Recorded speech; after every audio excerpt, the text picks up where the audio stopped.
Well, good morning, Emma Snowsill. Thank you for getting up and joining us from sunny Spain. And I'd just like to say good afternoon to all of our Australian viewers and welcome, Emma.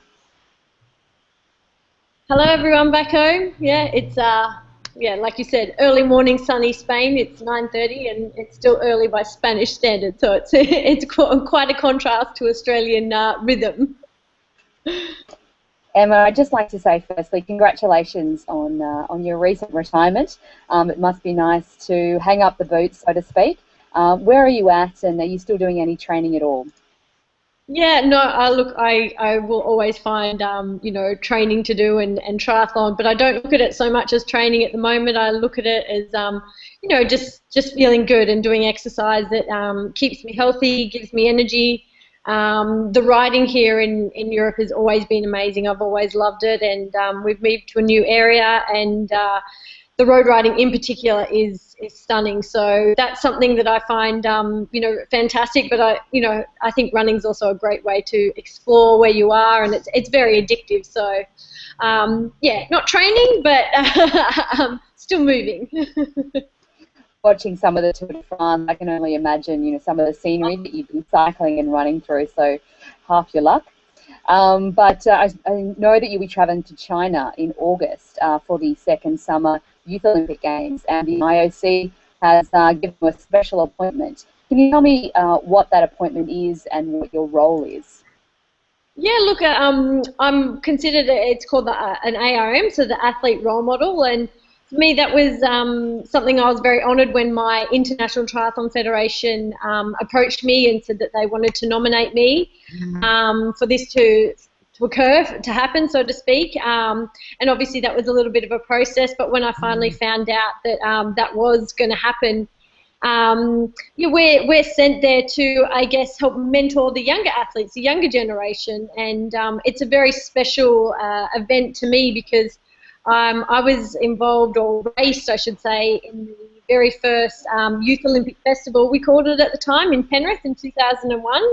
And to see where it's evolved to, and that it is now completely taken on and embraced by the Olympics, and it is to help educate and provide a stepping stone for our youth. So that's really what my role is to if I guess use my experiences to where I started and where I got to on an Olympic level. To provide the younger athletes that are obviously competing now, but with the foresight and with the goal to compete on the world stage for their country and the Olympic Games. As you said, they are these youth sporting events, particularly the Youth Olympic Games are fantastic stepping stones for young athletes and provide them with that Olympic Games experience.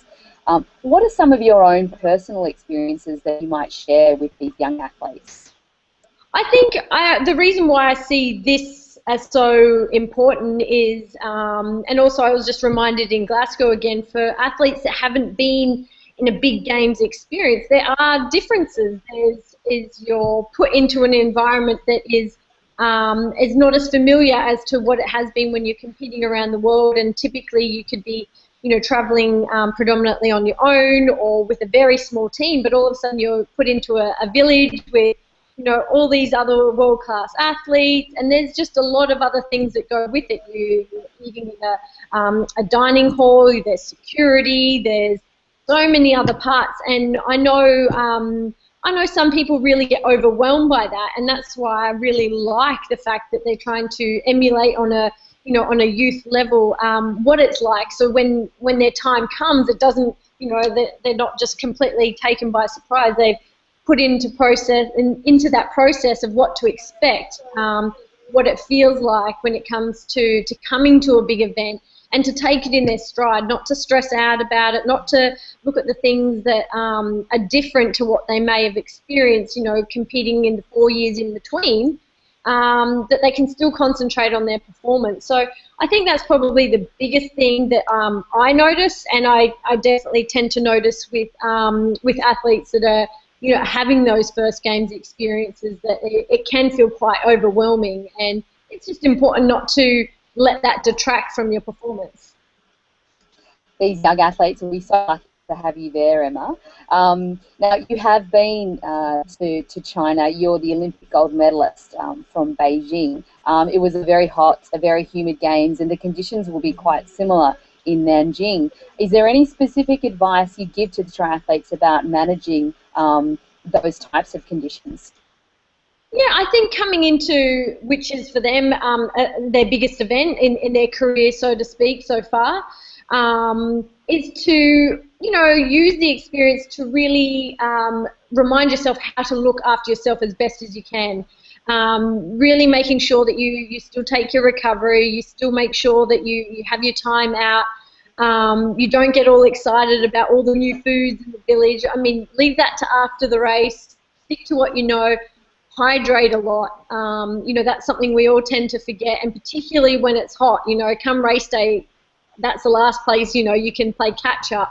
And I think it's just reminding yourself of, particularly if you're Australian, I think for a start you're already in maybe one step ahead of the competition, if you can say that, in the regard that we're born into an environment that's probably more typical of, like you said, the Chinese heat and humidity. But it's just also important to remember your processes, like I said, about making sure you're drinking and you're resting and getting off your legs and doing all those sorts of things in your lead up, because these sorts of races definitely do take that little bit more out of you. And come race day, you want to give yourself the best position, the best place possible to have a great race, and all those other things can be contributing factors.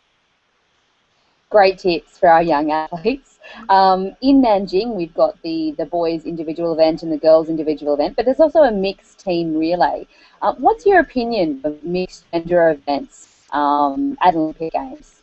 Well, I'm not sure if you managed to see the event in Glasgow. If anyone else watching did, it's the first time it's been, I guess, on the world stage. On TV that people really got to see. I think people who follow triathlon had obviously seen it or heard about it. But to me, I mean, I think we're already a fortunate sport in the sense that we compete over equal distance. We compete, everything that we do in terms of gender in our sport is equal. And I think this is a great showcase for the fact that men and women can compete together in a team, in a relay event.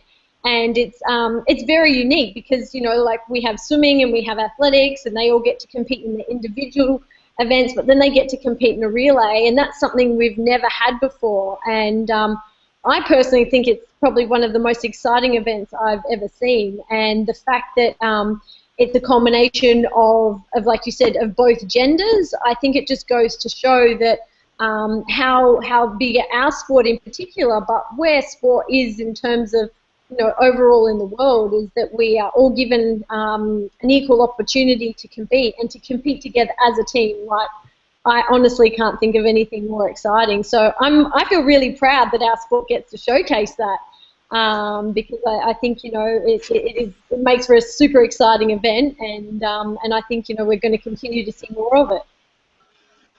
Yeah, it'll be really interesting to see where mixed gender events go, particularly at that Olympic level. I think of the 28 sports on the program at the Youth Olympic Games, 14 of them have mixed gender events. So it's interesting to see if they ever, I suppose, become part of the Senior Olympics. But just finally, Emma, what are you most looking forward to about the Youth Olympic Games in your role as an athlete role model? Well, I mean, I get really excited about major sporting events and athletes striving for performance, and obviously this type of environment breeds that. That's why they're all here, and so I'm not only excited for one to see that there is a Youth Olympics, that on this world level for our youth, to encourage them to showcase our up and coming athletes. Where they are and what they are already doing, and maybe come 2 years or 6 years time, like, oh, I remember her, I remember that name. And I think for me, that's something, like I said, I want to share not only my experiences just competing at an Olympics, but also what it takes in that time and that process of getting to an Olympics, because that's really the big part. That's the big, they're the big stepping stones you're making all the time in training and your day-to-day environment, and just at least, you know, talking to athletes and, you know, at least helping them realize some of those little things that, oh, I hadn't thought of that, or maybe I need to implement that. And it's all a process. And I was really grateful for the mentors I had and the athletes I looked up to in triathlon when I first started. And to me, that was an invaluable experience, getting to talk to them, to understand what did they think about before a race, during a race, what, you know, when things weren't going right, when, you know, when they were winning, like, you know, every sort of scenario. And for me, that was, you know, I think I could have only learnt that by asking them the question, because I looked up to them, and sure, I could see what they were doing, but I got to understand that, you know, there's so much that went on in the mind. And for me, that was where I really got to understand how much more there was just to physical performance. Well, I think, as you said, it is invaluable having a mentor, and certainly the young triathletes competing at the Youth Olympic Games will have some invaluable experience provided by yourself, Emma. Thank you so much for joining us today as part of this Google Hangout for the Australian Olympic Committee's media team. We wish you a great time in Nanjing, and if people out there who are listening and watching, if they'd like to support the Australian Olympic team, they can do so on our website, which is olympics.com.au, and follow us on social media at AusOlympicTeam. Emma, again, congratulations on your retirement. Enjoy it. Sounds like you're still very busy, but we look forward to seeing you in Nanjing, and certainly the advice that you provide as an athlete role model as part of this IOC program will be invaluable. So thanks again. Thank you very much for having me, and yeah, good luck to all the, obviously, the athletes competing, because I'll be there and cheering them firsthand. Well wishes from Australia. Goodbye. Bye. Thank you.